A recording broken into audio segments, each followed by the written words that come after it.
Hello everyone. Hello everyone. I am sure मेरी आवाज़ आप लोगों तक आ रही होगी। देखिए, अभी सीआरपीसी जो हम लोग डिस्कस कर रहे हैं उसमें एक सेक्शन आता है, सेक्शन 41।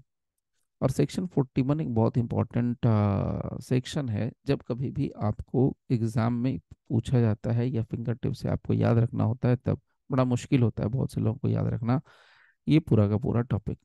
ये टॉपिक कहता है कि कब पुलिस वाले किसी पर्सन को बिना वारंट के अरेस्ट कर सकते हैं, और ये एग्जाम में लिखना बड़ा कंपलसरी होता है। तो अब इसको याद रखने का क्या तरीका है उसके बारे में आज हम लोग बात करेंगे, उसके ट्रिक की बात करेंगे, ठीक है। तो देखिए, मैं ये जो ट्रिक है इसके साथ मैं आपको शेयर करने वाला हूँ एक छोटी सी स्टोरी, और इस स्टोरी में आपको मैं शेयर करूंगा इस स्टोरी में शेयर करूंगा पूरा का पूरा कॉन्सेप्ट। लेकिन आपको इसको थोड़ा सा नॉन टेक्निकल वे में पहले समझना है, फिर इसमें टेक्निकलिटीज आपको डालनी है। देखिए, यहाँ पर मैं आपको शेयर करूँ कि दो दोस्त थे, ए और बी। ये दोनों दोस्त किसी रेस्टोरेंट में जाकर के खाना खा रहे थे, खाना खाने के लिए गए थे।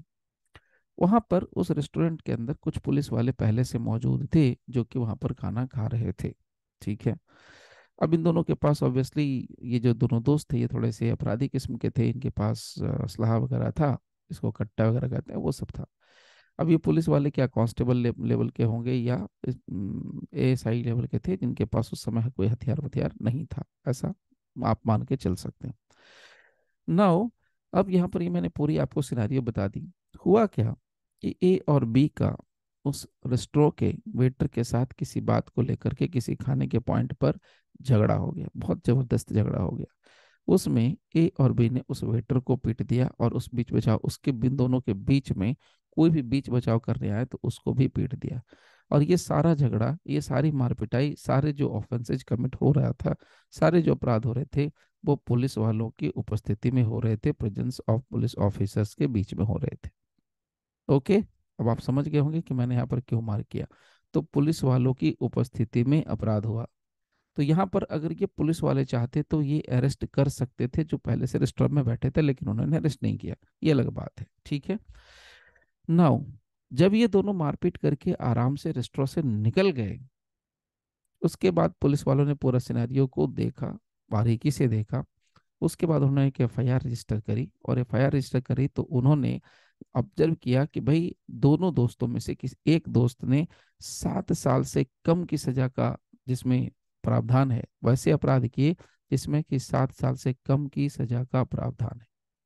और दूसरे दोस्त ने वैसे ऑफेंस किए जिसमें 7 साल से अधिक की सजा का प्रावधान है, या जिसमें मृत्यु दंड की जगह हो सकती है, यानी कि मृत्यु दंड का प्रावधान हो सकता है, आजीवन कारावास की बात भी हो सकती है, क्योंकि जिस तरीके से उन्होंने वेटर को पीटा था उसमें वेटर की क्या हो सकती, वेटर बहुत ही बुरी तरीके से घायल था, ठीक है।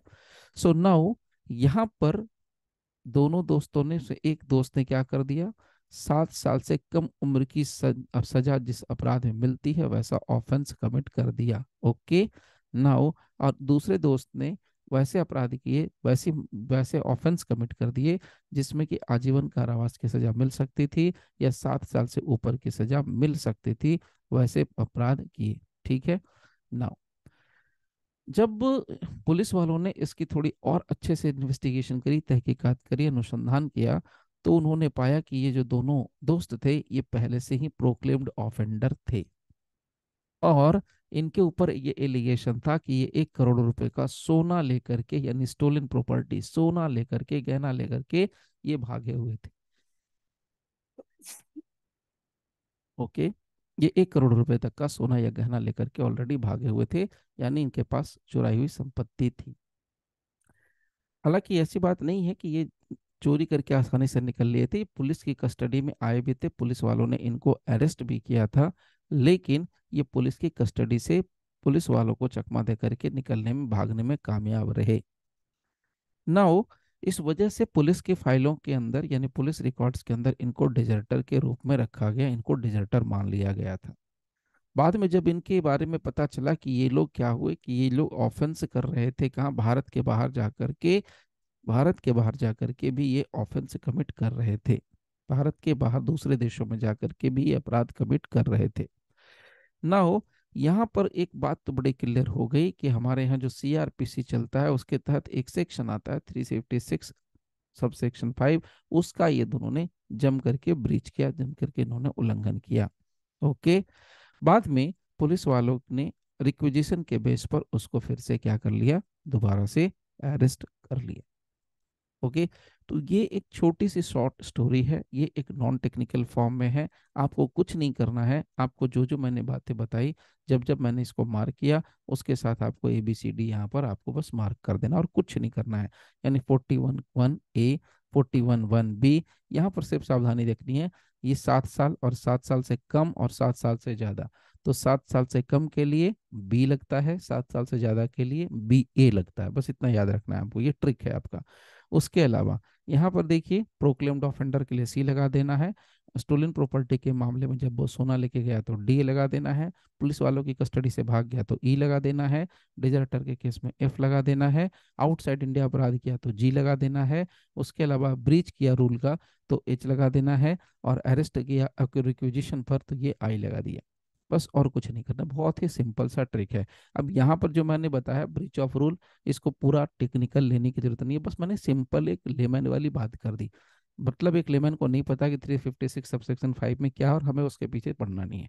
बस एक सिंपल एक कोई लॉ है, कोई कानून है जिसका इन्होंने ब्रीच कर दिया था, बस इतना समझिए, कोई टेक्निकल पार्ट मत लगाना, मैं बार बार डिस्क्लेमर दे रहा हूँ। ठीक है। ओके। चलिए, तो मेरे को लगता है कि ये वाला ट्रिक आप लोग अच्छे से अगर समझ लोगे, आपको अगर कुछ मॉडिफिकेशन करना हो कर लेना, बट मेरे को नहीं लगता कि कहीं भी मॉडिफिकेशन करने की जरूरत पड़ेगी। आप अच्छे से इसको ध्यान से समझ के एक दो बार सुनोगे तो याद हो जाएगा। ओके। चलिए फिर चलते हैं हम लोग नेक्स्ट सेक्शन की तरफ, नेक्स्ट टॉपिक की तरफ चलते हैं। ओके चलिए।